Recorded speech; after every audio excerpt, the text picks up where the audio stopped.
আমি বক্তব্য রাখার জন্য আহ্বান জানাবো জনাব ইকবালুর রহিম, ৮ দিনাজপুর ৩। মাননীয় সদস্য, আপনার সময় ৭ মিনিট। মাননীয় স্পিকার, আপনাকে ধন্যবাদ। আমি আমার বক্তব্যের শুরুতেই গভীর শ্রদ্ধাভরে স্মরণ করি সর্বকালের সর্বশ্রেষ্ঠ বাঙালি, স্বাধীনতার মহান স্থপতি, জাতির জনক বঙ্গবন্ধু শেখ মুজিবুর রহমানের প্রতি। আমি গভীর শ্রদ্ধাভরে স্মরণ করি ৭৫-এর 15ই আগস্ট নিহত বঙ্গবন্ধুর পরিবার, কারাগারে নিহত জাতীয় 4 নেতা, 1971-এর মহান মুক্তিযুদ্ধে বীর শহীদদের 21শে আগস্টের গ্রেনেড হামলায় বেগম আইবি রহমান সহ যারা শহীদ হয়েছেন এবং বাংলাদেশের গণতান্ত্রিক আন্দোলনে যারা আত্মহতি দিয়েছেন তাদের প্রতি গভীর শ্রদ্ধা জানাতে চাই। আমি গভীর কৃতজ্ঞতা জানাতে চাই বর্তমান প্রধানমন্ত্রী শেখ হাসিনাকে, যিনি আমাকে মনোনয়ন দিয়ে দেশ সেবার সুযোগ করে দিয়েছেন। মাননীয় স্পিকার, মাননীয় অর্থমন্ত্রী যে বাজেট ঘোষণা করেছেন এই জন্য তাকে ধন্যবাদ জানাই। কারণ বিশ্ব মন্দার এই সময়ে 16 কোটি মানুষের এই দেশে সীমিত সামর্থ্যের মধ্যে বাজেট প্রণয়ন করা আসলেই খুব কষ্টসাধ্য ব্যাপার। তারপর আমরা মনে করি মাননীয় প্রধানমন্ত্রীর দিক নির্দেশনায় উনি যে বাজেট প্রণয়ন করে আমাদেরকে নতুন স্বপ্নে উজ্জীবিত করেছেন, এই কারণে তাকে আমরা ধন্যবাদ জানাই। এই বাজেটের মধ্য দিয়ে আমাদের যে ভীষণ নির্বাচনী ইস্তেহারের আলোকে বাংলাদেশকে ক্ষুধামুক্ত, দারিদ্র্যমুক্ত, সন্ত্রাসমুক্ত, দুর্নীতিমুক্ত বাংলাদেশ প্রতিষ্ঠার যে স্বপ্ন শেখ হাসিনা দেখেছেন এবং স্বাধীনতার সুবর্ণ জয়ন্তীকে সামনে রেখে জাতির জনক বঙ্গবন্ধু শেখ মুজিবের জন্ম শতবার্ষিকীর সামনে রেখে যে ভীষণ 2021 ঘোষণা করেছেন, এই বাজেটে তার প্রতিফলন হয়েছে। আমরা বিশ্বাস করি এই বাজেট বাস্তবায়িত হলে এই বাংলাদেশ একটি মধ্যম আয়ের দেশে পরিণত হবে এবং বিশ্বের দরবারে একটি সম্মানিত জাতি হিসাবে মাথা উঁচু করে দাঁড়াতে পারবে। অনেকেই বলেন এই বাজেট উচ্চাভিলাষী বাজেট। আমরা বিশ্বাস করি, আমি ব্যক্তিগতভাবে মনে করি এই বাজেটের মধ্য দিয়ে 1971-এর মহান মুক্তিযুদ্ধে 9 মাসের সশস্ত্র সংগ্রামের মধ্য দিয়ে জাতির জনক বঙ্গবন্ধু শেখ মুজিবুর রহমানের নেতৃত্বে যখন বাংলাদেশের কৃষক লাঙ্গল ফেলে অস্ত্র হাতে তুলে নিয়ে 9 মাসের মধ্যে দেশ স্বাধীন করেছে, আজকে এই বাজেটের মধ্য দিয়ে আমরা মনে করি অর্থনৈতিক মুক্তি অর্জন করা সম্ভব। আজকে তথ্য প্রযুক্তি নির্ভর বাংলাদেশের কথা বলা হয়েছে, আমরা মনে করি এই বাজেটের মধ্য দিয়ে তথ্য প্রযুক্তি নির্ভর বাংলাদেশের গড়ে তুলে মানুষের জীবন মানের উন্নয়ন ঘটানো সম্ভব। মাননীয় স্পিকার, গতকালকে বিএনপি বাজেট ঘোষণার প্রায় 20 দিন পরে প্রতিক্রিয়া ব্যক্ত করেছেন। এই MK আনোয়ার সাহেব, যিনি নিজে কোনো অর্থনীতিবিদ নয়, অর্থনীতি সম্পর্কে ওনার কতটুকু ধারণা আছে আমি জানি না।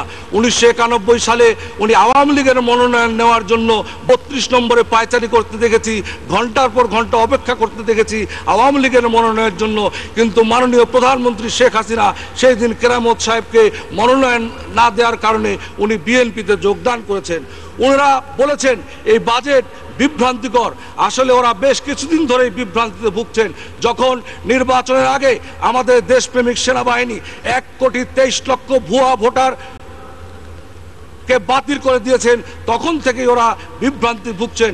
ওনারা বিভ্রান্তি ভুগছেন বাংলাদেশের মানুষ যখন নির্বাচনী ইস্তেহারের আলোকে শেখ হাসিনার প্রতি আস্থা এবং বিশ্বাস অর্জন করে মহাজোটকে 3/4 ভোট দিয়ে এই সংসদে পাঠিয়েছেন, তখন থেকেই ওরা বিভ্রান্তিতে ভুগছেন। মাননীয় স্পিকার, ওনারা বিভ্রান্তিতে ভুগছেন যখন ক্যান্টনমেন্টের বাড়ি থেকে 68 জন পরিচারিকা অপসারণ খালেদা জিয়াকে উচ্ছেদ করা হয়েছিল, তখন থেকেই ওনারা বিভ্রান্তিতে ভুগছেন।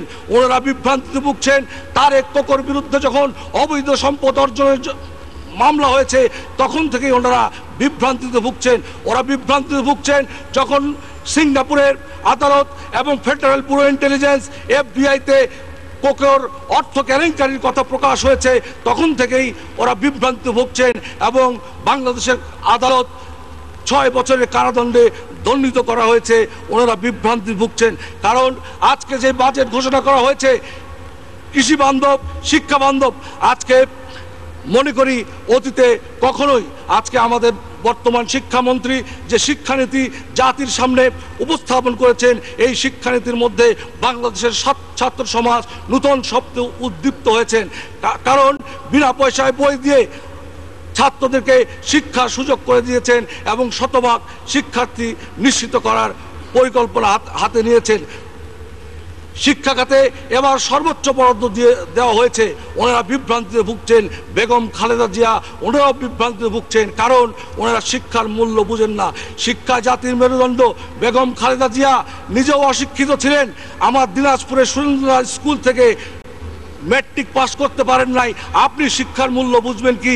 আর আমাদের মাননীয় প্রধানমন্ত্রী ঢাকা বিশ্ববিদ্যালয় থেকে এমএ পাস করেছেন, তার দুই সন্তান সজীব ওয়াজেদ জয় আমেরিকার হার্ভার্ড বিশ্ববিদ্যালয় থেকে স্নাতকোত্তর ডিগ্রি নিয়েছে, তার মেয়ে সাইমা ওয়াজেদ পুতুল মার্কিন যুক্তরাষ্ট্র থেকে সর্বোচ্চ ডিগ্রি নিয়েছে।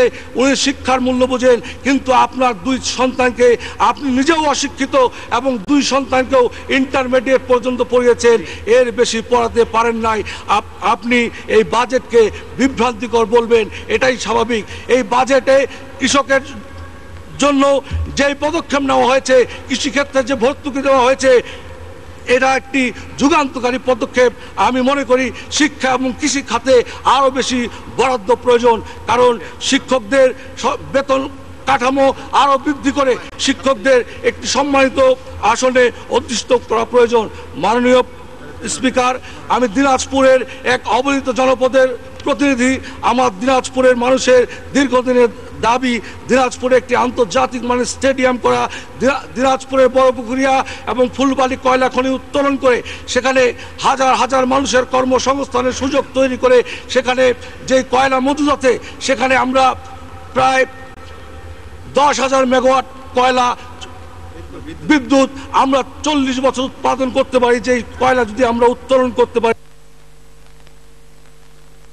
মাননীয় সদস্য, আপনার 1 মিনিট বলুন, 1 মিনিটে অনুগ্রহ করে শেষ করবেন।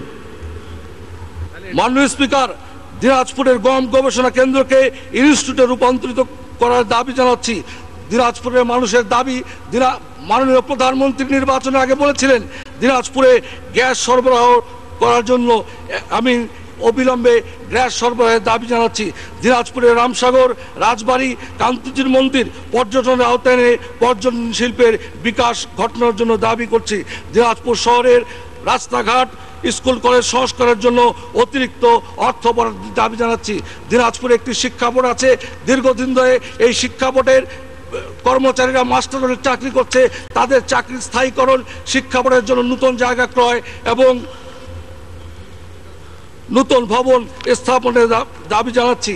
দিনাজপুরে একটি গার্লস ক্যাডেট কলেজ স্থাপনের জন্য আমি দাবি জানাচ্ছি। দিনাজপুরে বন্ধ হয়ে যাওয়া টেক্সটাইল মিলটি পুনরায় চালু করে শত শত।